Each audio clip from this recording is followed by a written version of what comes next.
Flamengo do Rio de Janeiro, Maracanã, agora abraça de vez a capital federal. A Conmebol confirmou o jogo de volta nas quartas de final da Libertadores contra o Olímpia no Mané Garrincha, em Brasília.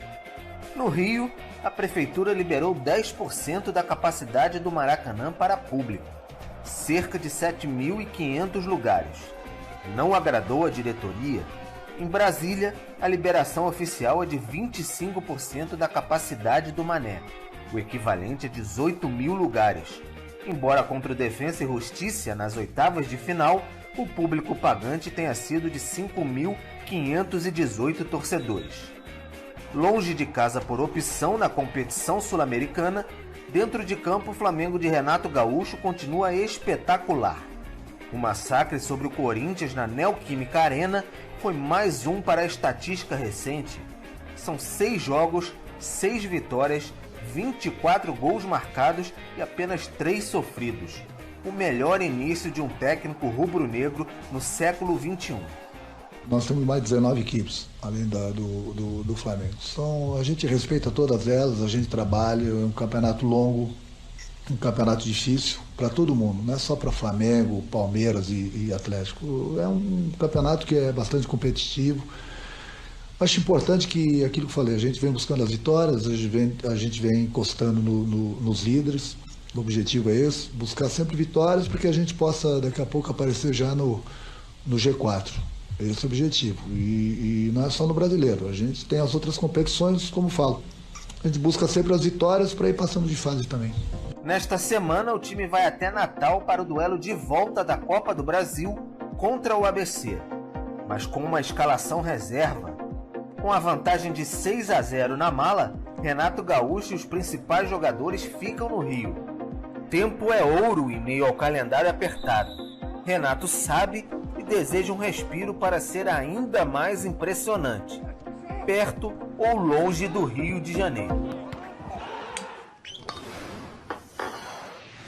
Vamos dar uma olhada na tela nas mudanças do Renato Gaúcho no time, comparando até com o time do Rogério Ceni. Então, alguns pontos aí na tela. O Arão como volante, o Diego com mais liberdade, um pouquinho mais adiantado, o Gustavo Henrique na zaga, o Pedro com menos oportunidades, fazendo menos gols também, claro, e Vitinho e Michael ganhando mais espaço, sendo mais utilizados. E aí, Marra, é até estranho a gente... até agora, né, ter debatido tão pouco a saída do Gerson, né, que era um grande ponto, assim. É claro que ter o Gerson na equipe é o que quase todo time brasileiro ou todo time brasileiro gostaria, mas o Flamengo conseguiu diminuir muito o impacto da saída de um jogador que era muito importante para esse meio de campo. Não, isso é incrível, porque o Gerson para mim, eu já falei algumas vezes sobre isso, né, um dos principais jogadores, para mim, né, do futebol brasileiro, dos principais jogadores era o Gerson, pela qualidade dele, pelo tempero que ele oferece, né. É um jogador que fechava muito bem espaço, que tinha muita qualidade na armação da jogada, que batia bem na bola e quando chegava para a definição, nunca teve dificuldade na definição. Então, um jogador muito bom e em crescimento em sua carreira. Tanto que chega e já começa a fazer gol ainda nos amistosos, ainda na preparação para o Campeonato Francês. Mas vamos lá. Mas o Flamengo tem respostas em casa. E se a gente buscar um pouquinho na volta do tempo, a primeira... Eu pensava mais no João Gomes, como sendo um jogador a abraçar a posição. Nem tanto pela característica, mas porque era um jogador também em progressão na carreira, e um jogador que poderia crescer ali. Só que tinha um outro debate. O outro debate era a volta do Diego e o Arão. O que fazer com o Arão? Não tenho coragem de falar que o Arão foi mal na zaga. Pelo contrário, acho que o Arão foi muito bem lá quando fez dupla de zaga, especialmente com o Rodrigo Caio. Mas muitas vezes sem o Rodrigo Caio, ele era também um jogador de muita confiança e qualidade na saída de bola. Agora, tá muito bom também. E o que é legal é que as respostas do Flamengo tem tido a cada dia. A gente não citou ali, até porque não foi uma mudança, já que ele era jogador do Rogério e é jogador do Flamengo há algum tempo, mas a participação do Everton Ribeiro também merece destaque, né? É um jogador que merece destaque porque vive um bom momento com o Renato. Mas quem fez o Flamengo, o rubro-negro, não esquecer, mas não sentir a ausência do Gerson, é o Renato ou é o Diego, hein, Eugênio? Porque olha aqui, acho que vale sempre a gente valorizar também o que é o Diego. Ele é 12 anos mais velho que o Gerson, tá? É uma posição que a gente sabe que exige muito do cara e o Diego está sempre pronto, né? Sempre inteiro, Eugênio. Sim, o Diego já vinha jogando com o Gerson, né? Só que ele vinha numa faixa um pouquinho mais atrás do campo. E agora ele sobe um pouco mais para se aproximar lá do Arrascaeta, que é o meia criativo do Flamengo, né? Nesse Flamengo do Renato, o Arrascaeta joga por dentro. Na época lá do Jorge Jesus, ele jogava vindo da esquerda. Hoje quem ocupa a esquerda é o Bruno Henrique. Mas eu acho que se o Rogério Ceni tivesse sido mantido, o Arão continuava na zaga.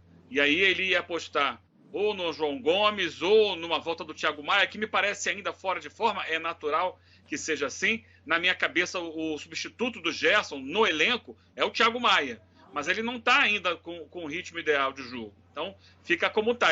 O Renato, a solução que ele teve foi trazer o Arão para o meio-campo.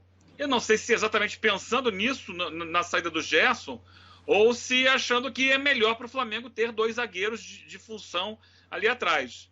Mas o fato é que, com isso, o Flamengo ganha no meio-campo um jogador que está acostumadíssimo a jogar ali, que tem muito entrosamento, que está numa fase muito boa. O Arão jogou demais domingo contra o Corinthians, marcando lá em cima, roubando bola, distribuindo o jogo.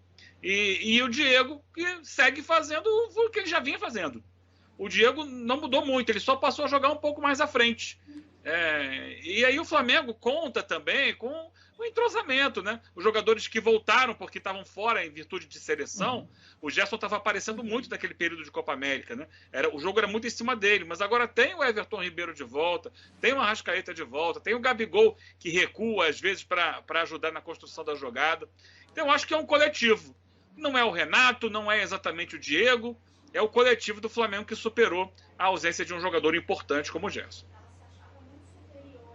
Omar, a gente viu na tela ali também algumas outras mudanças, né? Pensando, a gente falou muito aqui do meio de campo, mas tem a questão do Gustavo Henrique na zaga, mas também a parte ofensiva, né? Porque o Pedro entrava e também fazia muitos gols, e aí também a crescente aí do Michael e do Vitinho. Com situações diferentes, né? O Michael se deu muito bem, por uma questão talvez até de mais maturidade e mais afinidade já com a camisa, né? Antes ele entrava com aquela coisa de assim, eu não sou protagonista, ele ainda não é protagonista, mas eu tenho que resolver em cada partida. E ele não conseguia resolver.